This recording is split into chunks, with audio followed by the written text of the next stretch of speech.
I'm Nick Williams, codename Fulcrum, and I am stoked for this panel, growing up with Star Wars and always wanting to be a Jedi. But I'm stoked to announce the Masters of the Jedi Council. We have Alan Ruscoe, and we've got...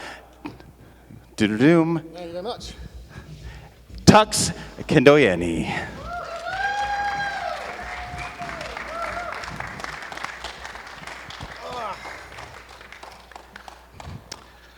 Hey, first off, how's your con been so far? It's been great. This is amazing. It's incredibly well organized and laid out. It's got so many toys and sabers and anything you could ever want if you were into the Star Wars thing. How about Alan? How about for you? How's it been? It's been great, yeah. I'm saving my walk around for the toys till tomorrow. And then I'll spend all the money I've got and it'll all go wrong. And I'll try and have to explain why I've got a load of stuff taken back on the airplane. There we go. But no, it's been a great show. Glad to be here. My first time in the US, back in the US since 2007, so. Oh, wow, welcome. Yeah. We might not let you back. You got to stay now. You're ours. I've got a cat at home. You're not prying me from her. Yeah. So first off, you are Jedi Masters, which is crazy to me. I always grew up wishing I could be a Jedi. But could you tell us who your characters are and who you play in Star Wars? My character's name is Agent Kola, Master Jedi Agent Kola. Attack of the Clones and Revenge of the Sith. Alan, how about you? You wear several hats in Star Wars. Yeah, they get use out of you, do Lucasfilm. I was Jedi Master Plo Koon from the Jedi Council. In episodes 1, a little bit of episode 2, and I was also Dulce Dauphine, one of the Nemoidians, bless him, who gets fired by Sidious and then blown up by a 7-year-old. 9-year-old, I stand corrected, of course. Most people know more about me than I know about myself. And it's usually more interesting as well. So yes, he was having a bad day, and then I played Lot Dodd in Attack of the Clones, which for me is a little bit of an amazing addendum, as I actually got to talk to Christopher Lee. I'm a horror fan, so yeah, I got to chat to him during that day. That was the best thing about it, forget the pay. I played, I was rigged up and I shot to play Bib Fortuna in episode 1, but unfortunately the scene didn't get used in the Senate. But bless Lucasfilm, they gave me the license and the trading cards, which is really cool. So yeah, they made use of me. They got the pound of flesh out of me. So before you're all in Star Wars, the only thing that we had was the original trilogy, and it had been years since. How did you become a part of Star Wars? What was the process to being hired? How did you get in this? They shot 2 and 3 in Sydney, Australia. That's where I'm from. So as soon as it was in the wind that Star Wars was coming to Australia, every man and his dog wanted to be a part of it. You had major actors, you had anyone who done anything like that was vying to be in this film. I went one day to the studio to shoot as an extra for the scene that where Ewan McGregor's looking for the poison dart in the diner. I got there in the dark. It was maybe got there at 5 or 6 in the morning. It was still dark. Went to wardrobe, went to makeup, had breakfast, waited on a set beside the shooting set for 16 hours and didn't get a shoe in at all, didn't get any in at all, and I was like, oh my God, that was the most frustrating day. They'd come in and they'd pick that guy, and I was like, yeah, you're trying to sort of stand out.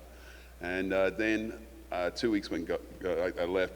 2 weeks go by, and I get a call from my agent saying that they wanted to see me at the studio again. I was like, in my head, I'm just saying, nah, I'm not going to go through that again.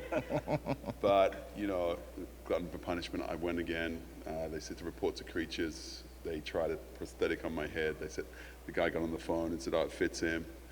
And he turns to me and goes, are you available to shoot this? And I was like, sure, I guess. He said, just report to wardrobe. We want you to try on a costume to see if it fits you. And I went down to wardrobe and saw the the girl there, and she said to me, "Look, just try that costume on over there in that dressing room." And sure enough, it was the Jedi's outfit. I was just like, yeah. That's the dream, Yeah, right there. totally. And of course, patience. Yes. You're very patient, so of course, you earned that Jedi Master. Resolve Yeah. is everything. How about you, Alan? Well, me, I was minding my own business in 1997, and I got a phone call out of the blue from my agent. And I'd actually been in a film 12 months before that called The Fifth Element with Bruce Willis and Gary Oldman. And in that, they'd hired 3 of us actors to do all the foreground Mangalore stuff, so the firing the guns and the dialogue and all the stuff that went with that. And Nick Dudman, who was head of creature effects on Star Wars, he'd been head of creature effects on The Fifth Element. So my phone rang, and my agent said, you're not going to believe this, but we've just had Lucasfilm on the phone.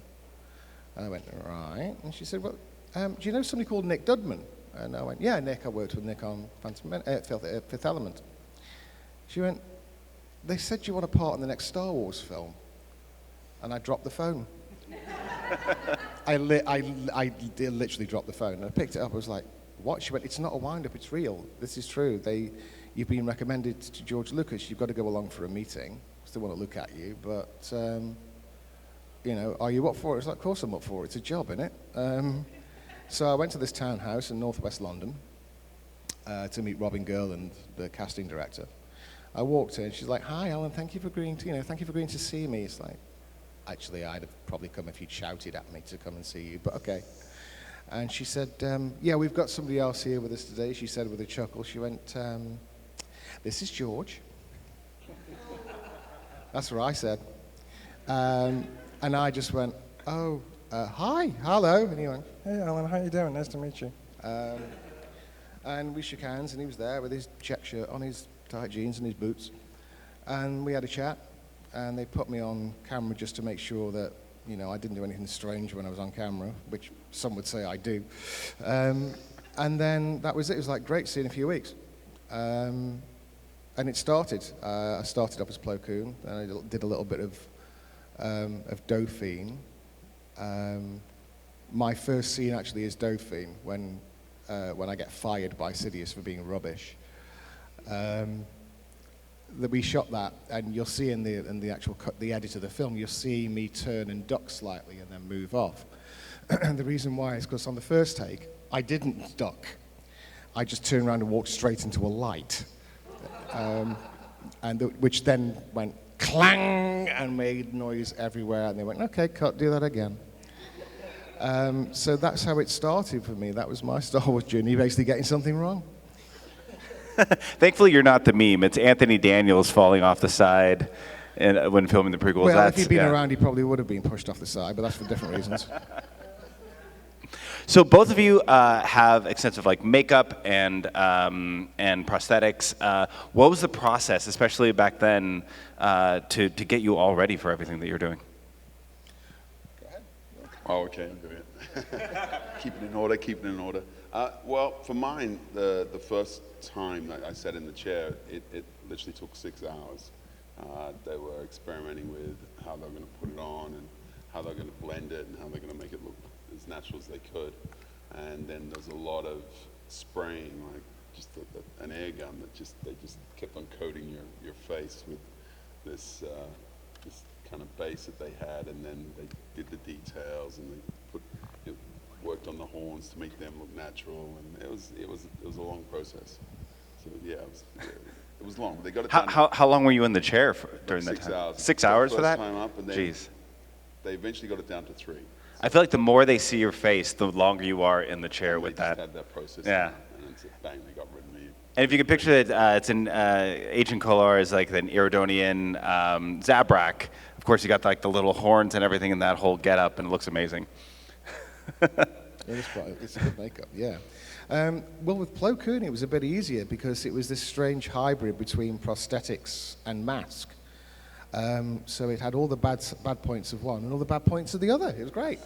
It was a pull-on mask for Plo Koon, and then they sealed me in for the day.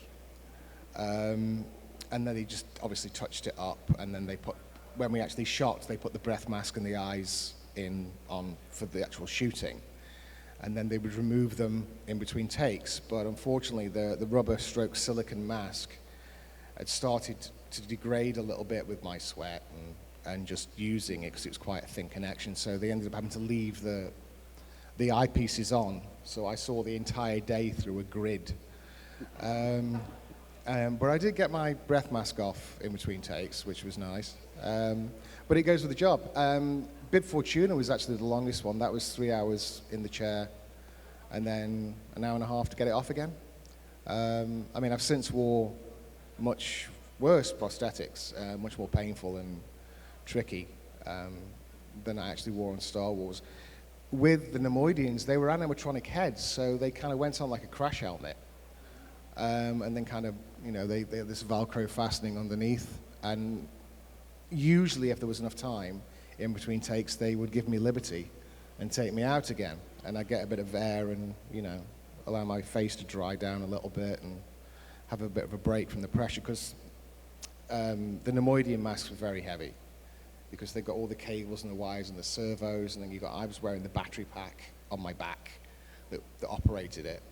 I couldn't see a great deal because you just see this little line that you see as the iris of the Nemoidian's eye. That's what I looked out of. So I couldn't see a lot, and the blink mechanism had a tendency to jam. And at one point when we were filming, I was about 20 feet in the air on this blue screen bridge of the ship, and literally 20 feet down. And my blink mechanism froze. Closed, just like blinked and stopped, and I got an earpiece, and I heard George, who used to talk to us through a microphone a bit like this, and he went, "Alan, whatever you do, don't move, don't step don't step further forward. You go flying off there. It's a steep drop." And then he didn't turn the microphone off, but he turned around to somebody who was standing next to him and went, "If that mask breaks, we'll never replace it." Yeah, that's showbiz. That's what it's like. Well, I have to. First off, was the Plo Koon mask? Was it claustrophobic at all? Being in that thing the whole time, I didn't or was it? suffer from claustrophobia anyway. I mean, one of the things they check you is, do you suffer? Because I'd already had the head cast. So if you can survive the head cast, usually you can survive most things. It did feel, it was the most uncomfortable because it unlike a prosthetic which is stuck next to your skin, you eventually don't really feel it that much. Whereas with the Plo Koon mask, it was like wearing a used trainer on your head, a used sneaker. It would kind of move around and get full of sweat, and it was just generally unpleasant. Also, I've got one ear bigger than the other, fun fact. And when I actually had the mask on for the first time, it pressed down on my ear like that. Well, for 5 minutes, it's fine. But for 8 hours, it becomes absolute agony. It's like a form of torture. It's like SAS selection. Just like the torture techniques. And the thing is, you have to learn to say, "Yeah, I'm fine," because if you say no, they just go, "Okay." But if you actually say, "Oh yeah, I'm fine, I'm great," then you score points. But if you go, "Actually, this really hurts here," they go, "Okay, well, we'll deal with it at some point." And my first day wearing Plo Koon, it was agony, and I told them, "Please help." And though I didn't want a migraine every day, and they were great. I mean, the Creatures guys are fantastic. I always say they were the real stars. A lot of us, I think, have like Jedi robes because everybody wants to be a Jedi. But as you know, like being in Jedi robes when you're trying to play actor, like the movement in this it's hot and it's hard, restrictive. But let me ask actual Jedi masters, the robes and the getup, like how did that restrict your movement, and was that difficult to move around? Well, there are layers upon layers Yeah. of the robes, and somewhat, and the boots are quite kind of hard and heavy as well. So a little bit, but at the same time, you put that stuff on, and you're completely in character. It's like a childhood dream come true, really. It's great. Yeah. With Plo Koon, with Phantom Menace, I was the only Jedi that didn't get a lightsaber. I know, right? How dare? Yeah, quite right. Yeah, I was gutted. Absolutely, I was livid. My robes were incredibly heavy and long and cumbersome, and Plo Koon would have been able to fight his way out of a paper bag, let alone fight a Sith. There's just I had no lightsaber. It was that's why he got the lightning. That's all he got. But it was very, very heavy. But then when I did the pickup shots for episode 2, it was a much lighter costume, so I could move about a bit. The only problem was I'd not handled a lightsaber before.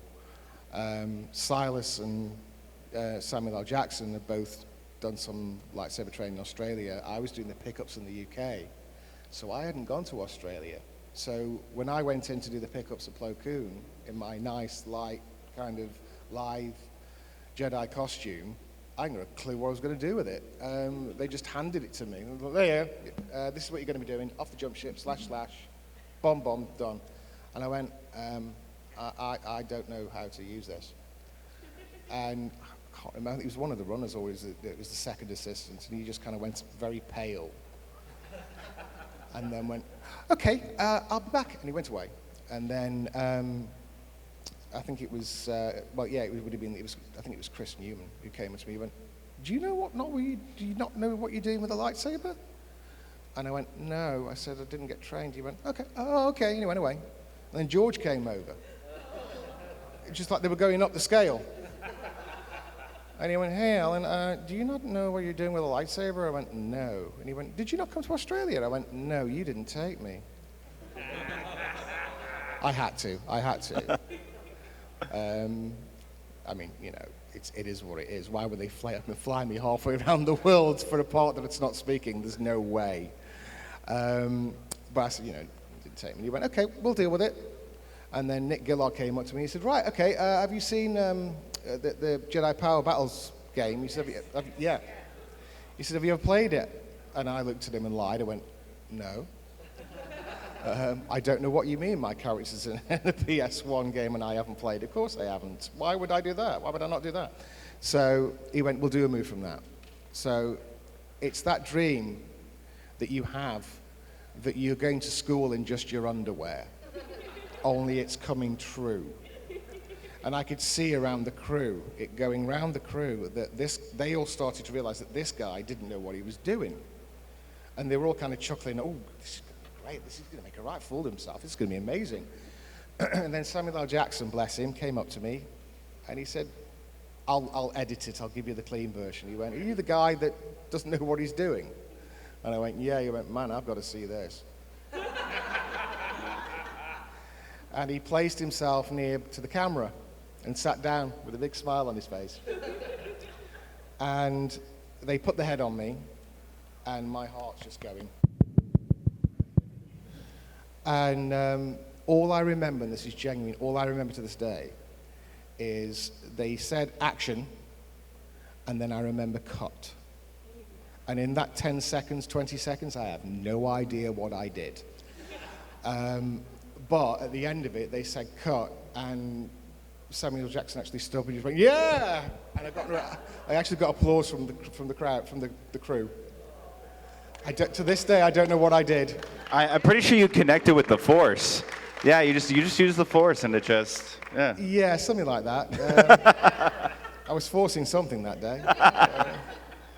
I was certainly clenching. Yeah, it was terrifying, but it's a fun memory, of course it is. So the prequels pushed tech and pushed technology forward, but a lot of the filming was like on blue screen sets and things like that. What was it like as actors going on this just blue screen and having to act and work in a scenario like that was new?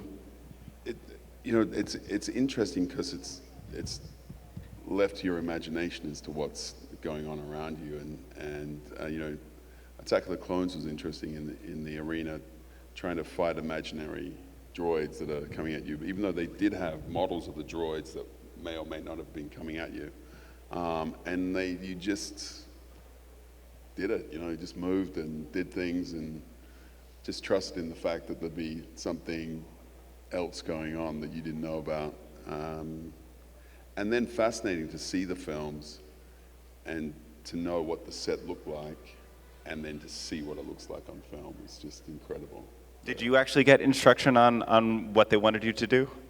I'm a martial artist, so I kind of had a bit of an advantage, I guess. Somewhat. And so I was just, after a couple of rehearsals, Nick just said, like, yeah, you just do whatever you feel you want to do, and it'll be good. And it's like, and that's all I did. I just went for it, and it's just like playing after school. In the greatest get-up that you can imagine, in the greatest costume that you can imagine. So I just wanted, it was a lot easier to do. It was just good to be able to just let go and try anything and twirl that thing around, and sort of they made it look great. So both of your characters, well, I mean, everything in the prequels is epic, but both of your characters are part of like epic, big moments in Star Wars. Let me start off with you.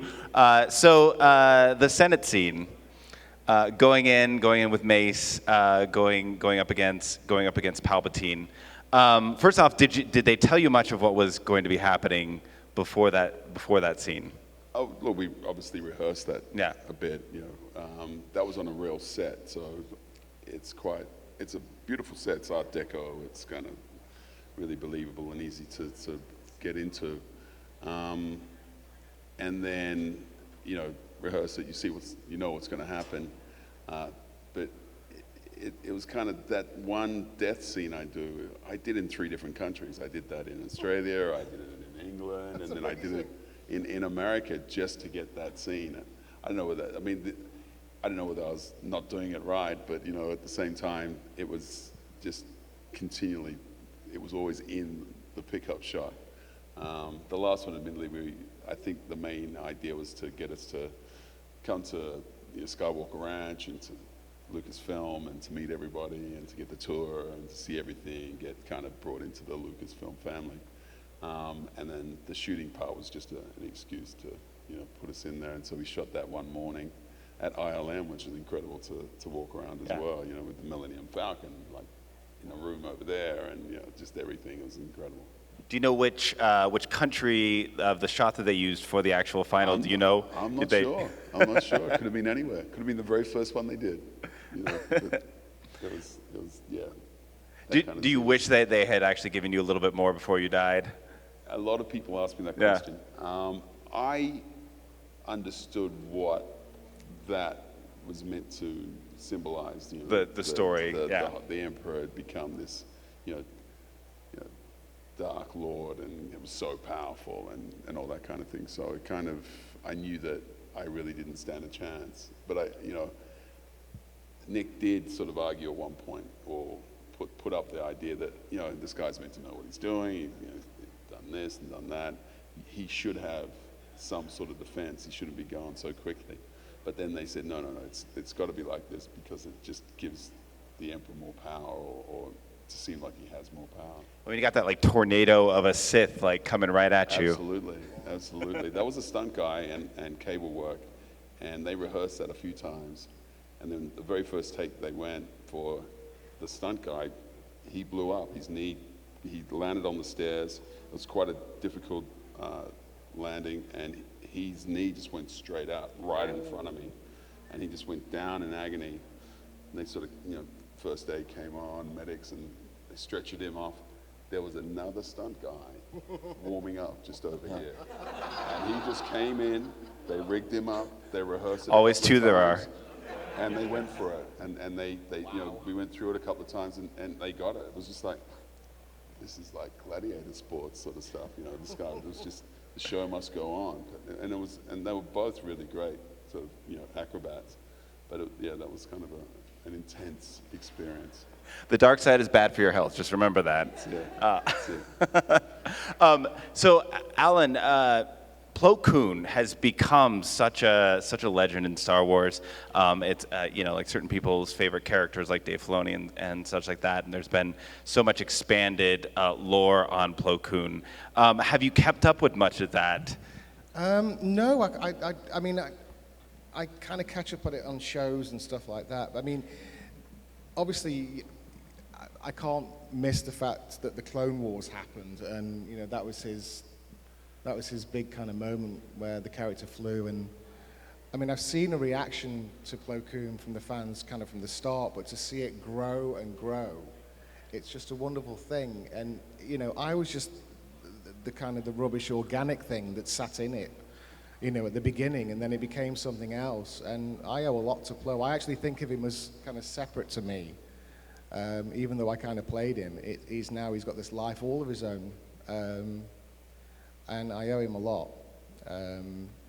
And to be connected to that character, I mean, I'd like to be able to claim credit for it, but I can't. It's all down to the fans and people like Dave Filoni that have made Plo Koon what he is. But the reaction from the fans from the start, just to the design of the makeup, and Howard, the incredibly talented guy who designed and built his face and arms and his, you know, the mask. And that was nothing to do with me. I was just a squidgy human bit that wore it. But to be connected to something like that and to be seen as I'm the guy that seems to be synonymous with that part is such an honor. It's a bizarre, surreal honor. And I know you say that, but you still, like, you brought that character to life still. Like, you were the person on screen, you were the person who exuded what we all now know and love. So just, we appreciate that, I know for sure, because how many Plo Koon fans do we have out there? Yeah, exactly. Thank you. So how have your lives been affected, having been a part of the Star Wars family for so long? What have you noticed, and has the fan reception changed over the time?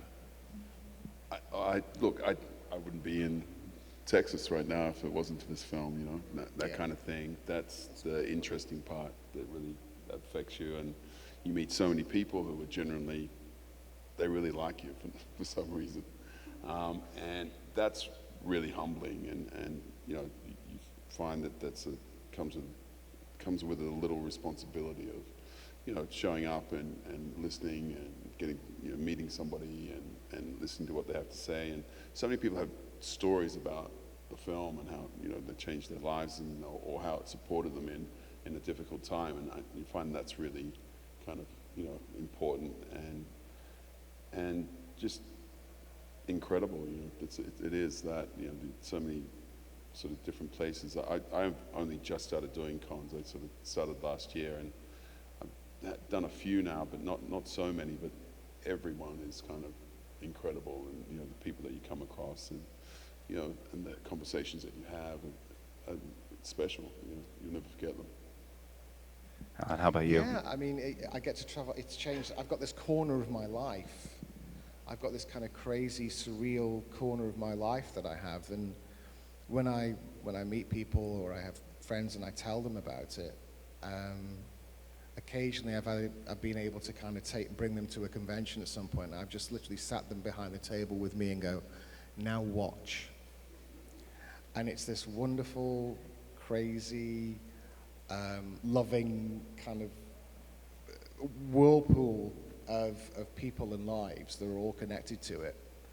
And yeah, that's this kind of weird corner of my life that I have. And when I first meet people, it's like, if you want to get to know me, this is the part of the life that you should see. Because it's as much part of anything else. And yeah, it's changed it completely. I mean, right from the days where I was filming Phantom Menace, one day, literally, I'd be working in the West End, selling ice creams and programs, not being on the stage, and then the next day I'm on set with Ewan McGregor.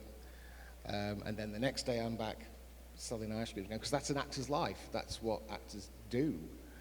You know, it's not all the glamour and stuff. There's the other stuff, and that it all connects together.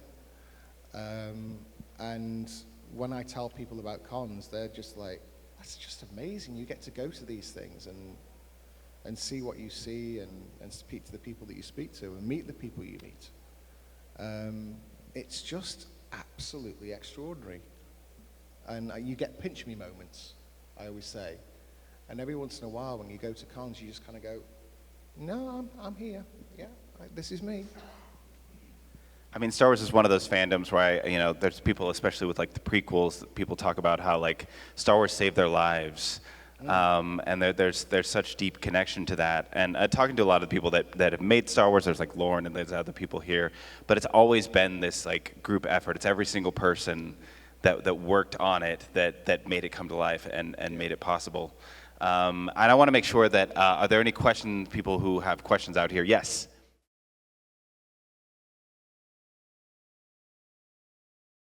No, that was never. I was hired as Lot Dodd. Yep, I was hired as Lot Dodd. That was what was on my contract. The reason why Silas wasn't playing Lot Dodd is because he was in the same scene playing Newt Gunray, and that's why. So they needed some numpty to come in and play Lot Dodd because they couldn't obviously shoot him doing the two parts at the same time. Although they probably would have tried it if they could get away with it, but no. Oh, the mask was the same. Yeah, they reused the same prosthetics, and people were like, Yeah, the mask was the same. Yeah. that's what I meant. Oh yeah. No, the mask was exactly the same. Yeah. Because they'd already got it. There was no point making an extra skin when they got that one already. And I think George did kind of see the Moidians as kind of slightly interchangeable as well, as were the actors. I mean, as I say, I played Dauphine in the first one, then I played Lot Dodd in the second one, that Silas had played in the first one, and yeah, he got a thing for mixing and matching his Nemoidians, did George. Man, Nemoidian life. Anybody else with questions out there? Yes. So what's it like seeing a figure, like you're about to possibly get the in fact, kind of surreal talking about as well, seeing yourself. The question is, what is it like seeing a figure of yourself, or like little action figures? It's odd. It's an odd thing. It's a weird one. But it's how else do you put it? It's pretty cool as well to say I've got an action figure. Do you have any of yours? I do. I have 3. So yeah, absolutely. It is. It's weird. I mean, the first time I saw my Plo Koon action figure, I was at a convention. I've been doing it for a little while, not too long. One of these dealers who was a friend of mine, he came up to me and said, "I've got something to show you." And I went, "What?" And he went, "That." I can't tell you what I said because there was swearing involved. But it was surreal and so cool. You know, I'm an action figure. And it's been based on my dimensions. Oh, so at the end of the day, when they dragged me into that photo studio and they were taking all those pictures, that's what this was about. Right, okay. I thought you did it because you hated me. I just, because they do the photos at the end of the day when you've finished your filming. So you're like, right, I'm going home. No, not yet. Oh, okay. No, I'd love to. It'd be great. And you stand in this room and people take all these 360-degree pictures of you and then of your face and all this stuff. And it becomes the 10x8s that you see and the figures. That's why. So in the end, it was worth it. It was delayed gratification, I think. But yeah, wonderful thing. I mean, you're a figure. Yeah. Totally. Yeah. It is amazing. Are there other questions out there? Yes. They darkened me down as well. It was just a mini kind of air gun that they just kept on spraying at me nonstop, and I was breathing it in, and you know, it was incredible. Totally, and then doing all this fine detail. Just when you thought, how long can this possibly take? You know, but then I think I don't know. I mean, maybe I don't know what it was. You know, some sort of mania. But it was a lot, and often, my eyes would stick together, so I couldn't open my eyes because of all the spray, and then, it was going up my nose nonstop, and I had to make sure I kept my mouth closed. But when you do close your eyes for a lot of the time, and then when you open them, and you're looking at this person in the mirror, and it's not you anymore. But that's the buy-off, I guess. Any other questions out there? Yes.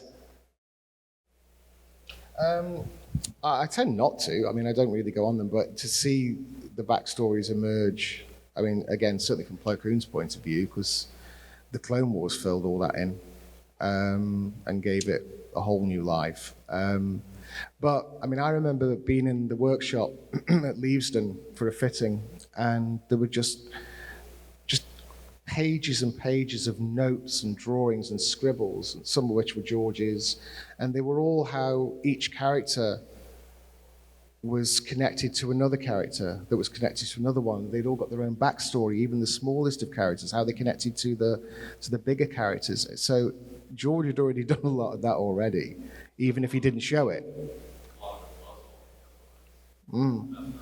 Yeah. I want to see pictures of this. I need that information. How about Tux? How about you? Yeah, look, it is. I learn something new every time I do. Yeah. Someone comes up to me and tells me more about my character that I had no idea. And then also, I was handed a book close to finishing the third film, and I sort of had to read a little bit more about my character and to get to know what his backstory was. Only because I was starting, once the second film had already been out, and I started to get small guys come up to me, like, 6, 7, 8, 9-year-olds come up to me and start talking to me about my character and who he was and what he was about. And they were dead serious. They were really, and the pressure was starting to get too much. It was like, okay, I can't put a foot wrong here. I can't say anything that doesn't sound believable. And they were looking at me like I was a Master Jedi, and I had to sort of get my story right and make sure I was answering the questions right. I think I answered one or two not quite on the money, and I'd get this puzzled look. It's like, that's not. That doesn't sound like Star Wars fans. It's kind of, whoa, this is getting obsessive. But there's a real sense of responsibility to know what your character's about, Yeah. Especially with young guys. It's like, they especially really believe with the it. kids. Yeah. But it's true. It is that thing of more than we do. Also, I remember the first kind of backstory, anything related to that, was I was at a convention years ago, and somebody pulled out a comic book, and it was just it's got Plo Koon in it, and I was just like, oh my god, that I played that part, and this was in a comic that was then. This was like a Dark Horse comic. We're going back a few years now, and again, that was the kind of the start that these characters had their own life and their own story. And yeah, obviously you have to be. I believe in what is canon, and there are sometimes you get it on the internet. Somebody will say, "Oh no, that was that part and that was that character." And it's like, no, that's the backstory for that. The best example I can find is even as late as 2022. I had somebody come up to me and they told me about a scene in the Clone Wars which I've since watched.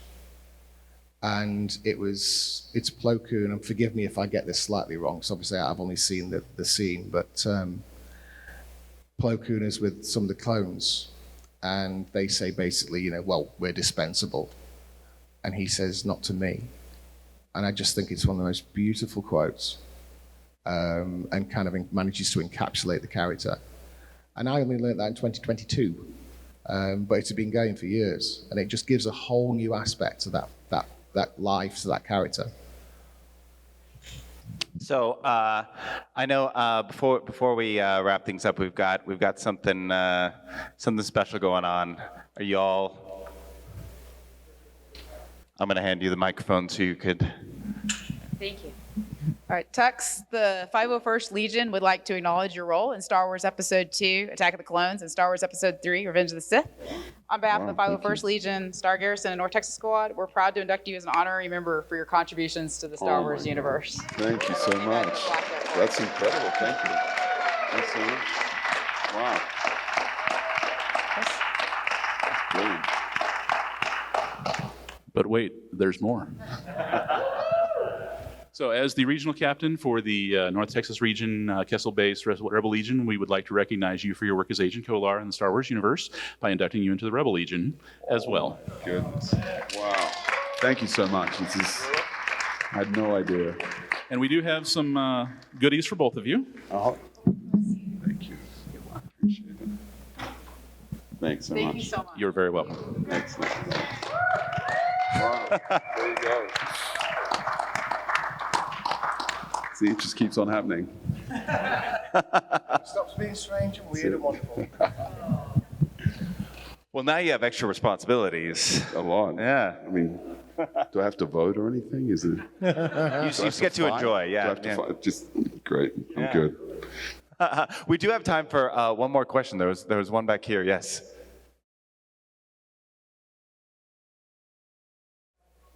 No, that wasn't me. That was Matt Sloan. It's an iconic shot, but no, because that was Australia. That was Matt Sloan, who had to wear my mask, and he actually sent me an email. It was actually during the filming of Attack of the Clones. He went, "What kind of face have you got? What are you? I have to wear your face. It's horrendous." One last thing, and I'm going to go deep for a moment. Both of you being Jedi Masters, do you have a life lesson that you've learned that you would like to pass on as a Jedi? It's a deep one, I know. This is a tough one to be put on the spot for this. So, yeah, it's a good question, but I would like to learn from my Jedi Masters. And it could be just do it. It could be. I've got one that a life lesson. Just because you can doesn't mean you should. That's good. Look, I've got to take the iconic believe in the Force. You've got to believe and do good, I guess, is the real thing. And that's the message for the film and for so many people. And I think that's the message that gets through to a lot of people. That you've got to believe in things and you've got to look to do good instead of evil. That's great to end on. Give it up for your Masters of the Jedi Council, Tux and Alan.